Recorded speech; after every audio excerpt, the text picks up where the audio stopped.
journalism impact the lives of people in developing countries? Yeah, I believe that journalism has the great potential to impact lives in developing countries, but I think that as a journalist we have to consider that writing about these people's lives comes with a great responsibility as well. That writing about these people's stories has the potential to do great good, but also a great deal of harm. It's very easy, for example, with myself writing about the struggles of former child soldiers in Uganda, it's very easy to compound stereotypes, not only of Africa, but of former combatants. So, for example, former combatants aren't only young men, and also we have there's the stereotype that just when these former combatants have left the LRA, we assume that life is suddenly much better for them, and that's not really the case. So journalism allows us to basically to tell these people's stories, to educate people back here in Canada. But as I said, we have to. I think as a journalist, we have a role to challenge these stereotypes, not compound them. We have to find new ways to try and engage the audience about these issues. But I think, as I said, with writing about these people's stories, there is a great responsibility because there's also the ability to do a great deal of harm. And I know one journalist who covered some of these women's stories in Uganda, whereby he effectively announced. I guess I should say that, but by accident he exposed to the rest of the community that this woman was indeed a former child soldier.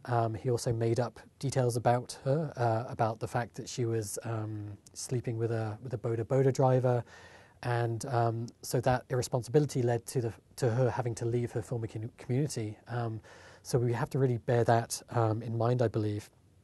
But I think it behooves journalists as well to be advocates for their cause. I'm a great believer in activist journalism. I don't think that I think it's hard to be objective often about the stories that you're telling about these people's lives. I think that often a story, it can be a story in Canada about the homeless population or about former child soldiers in Uganda, but I think any story by its very nature is centrifugal. I don't think you can be objective. I think it's very hard to maintain this sort of scientific objectivity.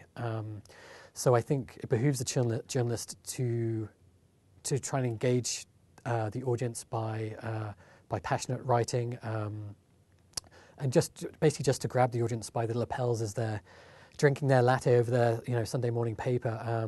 That it's by doing that, by working hand in hand with the people in these developing countries, that you're going to hopefully engage your reader.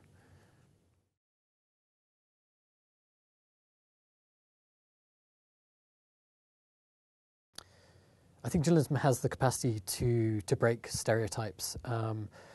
Myself, I've worked extensively in Africa and in Uganda and South Sudan, and I find it sickening when I see articles written by journalists that perpetuate the stereotype of Africa, the continent, its people, as being backward, violent, and really, just a continent of despair, basically. So I'm always trying to look at how we can challenge these stereotypes. And actually, when I was doing my IDRC-funded research in northern Uganda, I was trying to persuade a former child soldier to be interviewed by myself, and the first question she said to me was, "Why should I talk to you?" She had spoken to researchers and journalists before, and she said, they're always just interested in my abduction by the Lord's Resistance Army, how I was gang raped, how I was beaten, how I was forced to kill my own family. Nothing positive has ever come out of that, so why should I talk to you?